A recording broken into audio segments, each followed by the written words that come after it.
ゆるかかと歩きを始めてみようかな、でも本当に効果があるのかなと思ってらっしゃる方に、YouTube のコメント欄に上がっている具体的な生の声をお伝えしていきます。皆さんこんにちは。足の専門家、中島武史です。今回はゆるかかと歩きを始めてみようかなって思ってて、本当に効果があるのと思ってる方に対しての動画ですね。前もこの手のやつ作ったんですけど、またその時と状況がちょっと進んでるんで、そういう動画を作ってみました。で、今回の場合は本当に生の声を拾ってきたんですね。生の声っていうのは、私 YouTube でゆるかかと歩きレッスンっていう動画を上げてるんですけど、そんなところにいっぱいコメントが上がってきてるんですよね。で、そのコメントなんですごく信頼性が高いというか、今から上げていくやつは皆さんも見つけようと思ったらコメント欄バーッと探したら出てるやつですよね。でしかも一つや二つじゃないので、私たちが情報操作で Amazon なんかでよくありますよね。これってそんなにっていうやつありますけど、そういうやつではないというのが分かってもらえると思います。それをいくつか挙げながら、皆さんが思ってらっしゃるような疑問というのをちょっと答えておきたいなと思います。では内容です。まず効果についてのコメントですよね。で、あとはよくある疑問についてのコメント。このあたりを解説していきます。私は足の専門家であると同時に姿勢改善や動作改善の専門家でもあります。正しい情報とか健康に有益な情報を世の中に広めたいなと思って YouTube を始めたんですが、動画が広がっていくかどうかは皆さんの押してくださる高評価ボタンとかチャンネル登録者数によってその度合いが決まるみたいなんですね。ですからこの動画を見てていいなとか、たくさんの方がこれ知ったらいいのになと思っていただいた方は、高評価ボタンやチャンネル登録をよろしくお願いします。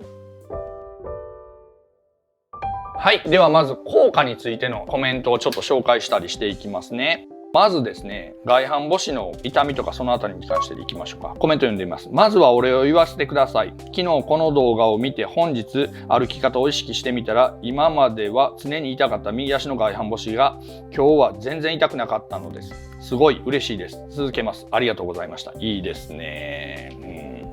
で、あと他にもこういうコメントも上がってます。これちょっと長いですけどね。2020年の3月ぐらいから1年間右の足の裏が痛い状態で、9月には寝ていてもじんじん痛くなるぐらいで、それでも整体に行っても答えはないし、整形外科には行きませんでしたが、原因は2万歩は歩く仕事になったからでした。やめればいいだろうなと思っていたのですが、偶然2021年4月中旬にこちらの動画を見ることができて、歩き方の改善という視点が気になり、ゆるかかと歩きを実践しました。仕事の歩き方を改善していきました。中島先生の言うように歩くと、痛い足裏が以前より痛くなくて不思議でした。ですから外反母趾なんかでも歩き方変えれば痛みっていうのは変わるってことですね。だから治療というよりかは歩き方で問題が起こってるから、歩き方を変えれば足の痛いのとか足裏の痛いのが解消されるというコメントはいっぱい上がってます。見ていただいたらすごく出てますね。で、これの素晴らしいのは、本来であればやっぱり習った方がいいんですよ。どこかで教えてもらったりした方がいいです。これはゴルフなんかでもそうですし、ギターなんかでもそうだけど、教則ビデオとか見てビデオだけでやるとなかなか上手くならないけど、実際にやっぱ指導者について細かく教えてもらうと上手くなりやすいというのがあるのと同じですよね。ただ動画見ただけでちょっと取り入れただけでも一定の効果があるということはすごいですよね。自分で言ってあれなんですけどね。で、だからこそこの人たちの努力もあるんだけど、その歩き方って確かに効果があるなと思っていただけるところではないでしょうか。で、魚の目なんですけど、ゆるかかと歩き3日目ですが、魚の目が痛くなくなりました。本当に不思議です。多分着地場所が魚の目のある場所じゃなくなったのかと思います。もっとこの歩き方が一般的になりますように。ありがとうございました。私こそありがとうございます。一般的になればいいですよね。本当にね、早くね。で、そうですね。先ほどの方も今の方も不思議だなと言われるんですけど、実際不思議ではないんですね。なんでかというと、生活習慣病というのは生活習慣が原因なんで、歩き方という生活習慣を変えれば効果が出るというのは本当は当たり前なんですけどね。でも多くの方はなんか病気とか痛みって治療しないといけないと思ってる人がすごく多いので、こういうふうに不思議と言われるんでしょうね。で、巻き爪いきましょうか。ゆるかかと歩きの本を購入して自分なりですが実践しています。なんと中指の黒くなった爪が白くなってきました。巻き爪がなくなってきました。私はフィットネスインストラクターですが、この事実を実際に感じていただきたいです。自分がびっくりしていますと同時に複雑な気持ちです。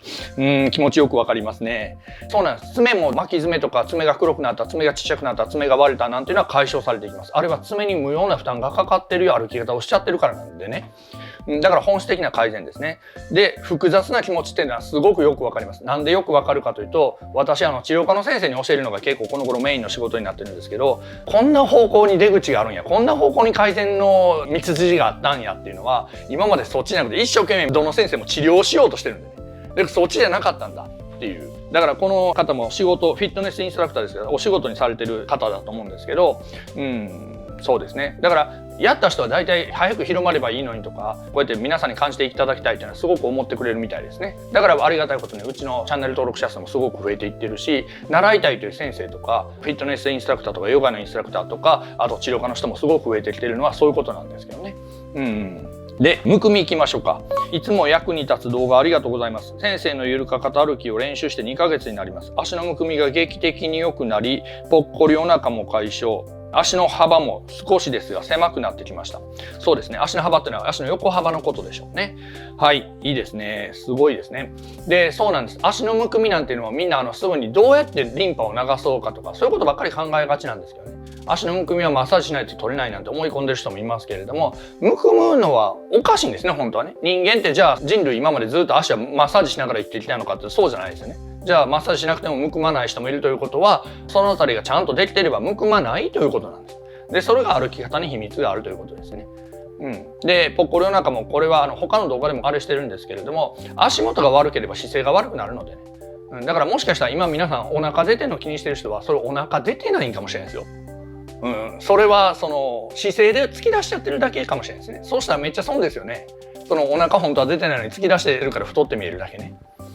いや、もしかしたら本当に出てるかもしれないですよ。それやったらごめんなさいね。はい。では、あとは楽になったという話ですね。まさしく私です。これはその動画で案内してるやつに対してですね。歩くとき、右足のかかとが内側に入ります。最近右膝も痛いです。でもなかなか歩くときに常に内側に入らないように気をつけるのは難しいですね。そうなんですよね。最近ゆるかかと歩きをしていたらずっと辛かった足が張って辛かったのがすぐに治りました。立ち仕事も楽になりました。いつも仕事の後はすごく辛かったので、そうなんです。立ち方や歩き方ちょっと気をつけるだけで負担って全然変わるんですよね。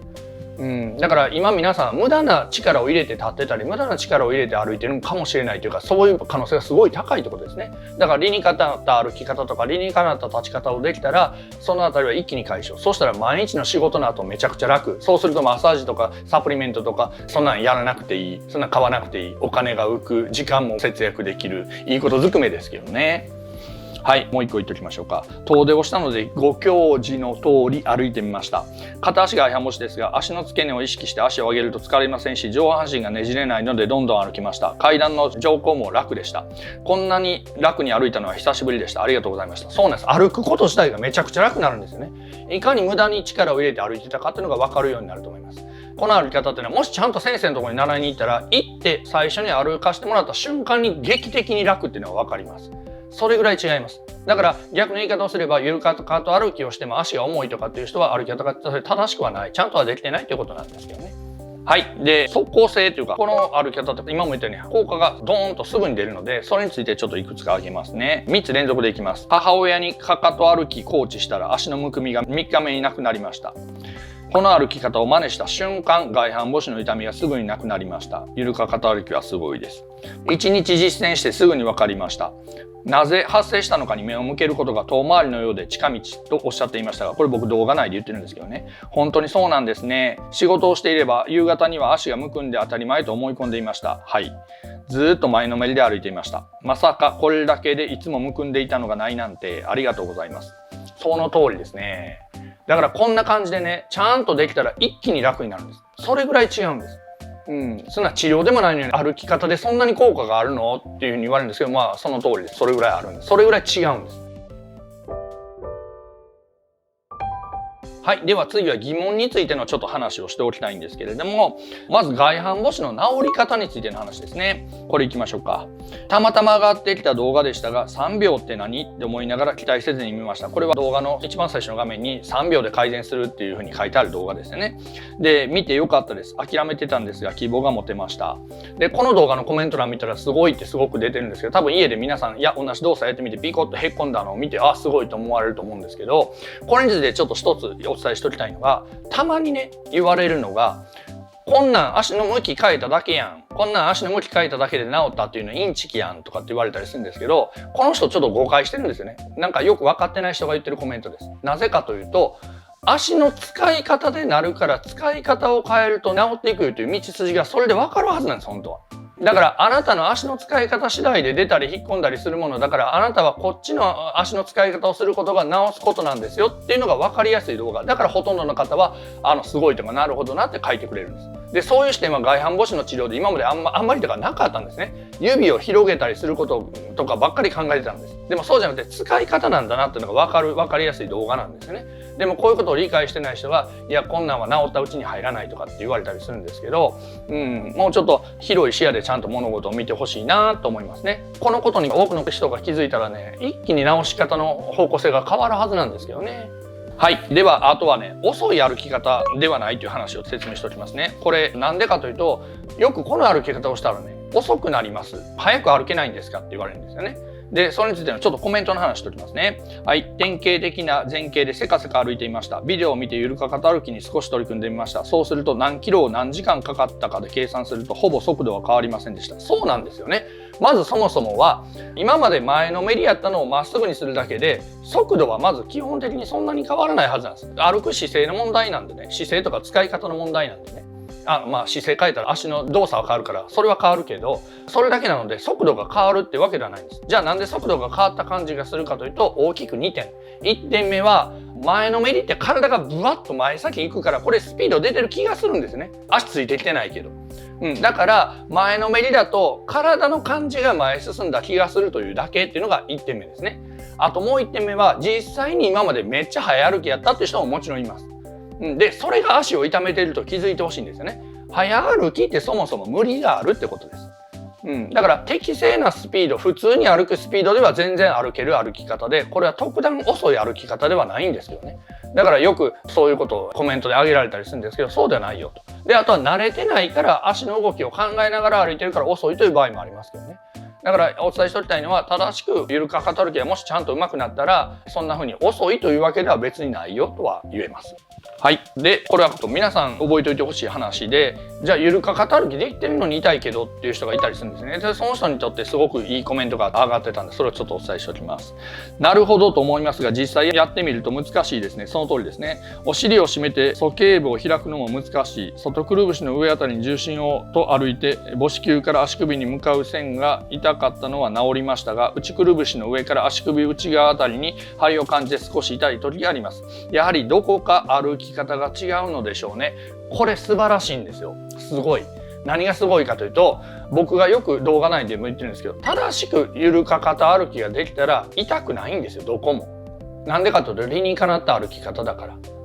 だから基本的にあれですよ、もうすでにめちゃくちゃ痛めてる人は完全に痛みがなくならないにしても、新しくどっかが痛くなるとか、その痛みが多少でも軽減するとかはあるわけですよね。だからどっかに新しく痛みが発生するなんてことはまずありえない。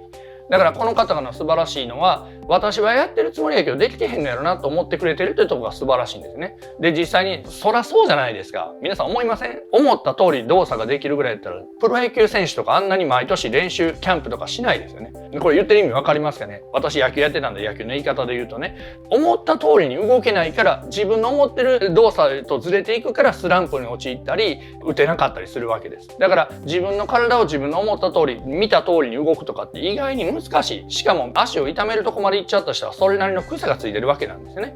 だからそんな簡単じゃないから、本当は僕がいつも言うインストラクターに教えてもらいに行った方がいいですよというのはそういうことですよね。ゆるかかと歩きインストラクターにね。ただ全国にまだインストラクターが行き渡ってないので、なんとか動画見て皆さんちょっとでも楽になったらいいな。しかもこの歩き方はうまくできなくてもちょっとできるだけでもだいぶ効果があるのでね、そう思って出してますけれども、痛いってことは、楽にならないってことは、張るってことは、自分の歩き方が思ってるようになってないんだろうなと思っていただくと、自分の問題点を見つけることができるんでね。この歩き方がおかしいわっていう視点になるともうそれで終わっちゃうのでね。だからこの方は素晴らしいなと思います。刃というか視点が自分のできてない方に向いているというのでね。皆さんそうだったらいいのになと思いますけどね。はい。で、最後にね、別件の話をちょっとお伝えしておきたいんですけど、これコメントでこういうのが上がってたんです。本当にすごい。私は親指が人差し指に重なり、親指のしびれ、中指線上の甲の痛みレベルの外反母趾です。すごいということですね。整形外に行ってお高い装具を買いましたが、効果が感じられず、この動画を見ながら一緒に足の動きをやっただけで、効果が期待できそうな感覚があり、つま先立ちが痛かったのができるように改善されました。無料でこの動画をアップしてくださり感謝しますってあるんですよね。ここです。ちょっと今日言いたかったのは、皆さんこういうふうに感謝してくださるとすごい僕はありがたいし、やる気が出るし、もっといい情報伝えたいなって思うんですけど、じゃあなんで無料で上げてるかですね。で、今でこそ私YouTube で広告ついてるからちょっと収入も入ってきてるんだけれども、そもそもがそれはもちろん入ってきてない時期も多かったんですけど、なんでこれ一生懸命上げてるか。私は他の仕事もしながら、これ一月に10本から15本ぐらい上げてるんですけど、なんでこんなことをしてるかというと、皆さんの気持ち分かるからなんですよね。僕が自分がずっと患者でずっと辛かったんです。私は高校1年生の時に大怪我して、そこから自分の足がずっと悪くて、でも足が悪いことに気づかなくてね、怪我は治ってるから。怪我は治ってるけど、その後その怪我のせいでついた歩き方の癖のせいでどんどん悪くなっていって、特に悪かったら腰なんですけどね。どれぐらいひどいかというと、20分座ってられないんです。20代の時でですよ。で、車なんか長時間乗れないし、移動もできないし、旅行も行けないし、ですごい辛くて、年々ぎっくり腰もひどくなるし、どっかに名医いないかなと思ってあっちこっち病院行くんです。私大阪から静岡まで通ったことありますよ、毎週。名医を探してあちこち行きました。で、小遣いの中でなんとかやりくりして治療費出して、で、仕事も私営業マンだったんで8時とかに終わんないんですよ。もうごめんって言って8時に終わって病院行ったりとかしたこともあるし、で、それでもぎっくり腰何回もして入院したりして仕事穴開けて、で、そんな中でこれ30代でもこんなんなってるから、この先どうなるんやろな、もうこれこんなんばっかりかな、もうやりたいこともできんままなんかなと思って生きてた時期があるんですよね。だからすごい気持ちはよくわかりますよね。で、僕は幸いにして出口見つけたんですよね。しかもその出口が思ってなかった方向やったんです。要するに名医を探してどっかのお医者さんがガチッと治してくれたら治るんやと思ってたんですけど、そうじゃなくて、やってることに原因があってんだ。治ってなかったんじゃなくて、自分のやってる歩き方に問題があったからまた同じところに戻ってきてただけやねんなって気づけたんです。だからそれを直したら今ありがたいことに車なんか4、5時間乗ってても別に大丈夫やし、4、5時間ずっと乗ってたくないんですけどね新幹線もすごく怖かったのが、今新幹線2時間半とか乗って東京行くのも全然苦痛じゃないしね、そこまで行けたから、だから誤解してる人多いやろなと思ってるんですよ。同じようにどうなんねやこの先と思っててね、出口なくて名医探してお金も時間も浪費してる人多いだろうな。だからそういう人がちょっとした誤解でそれだから気づいたらいいのになっていうのはすごくあるんですよね。私の原動力って基本そこです。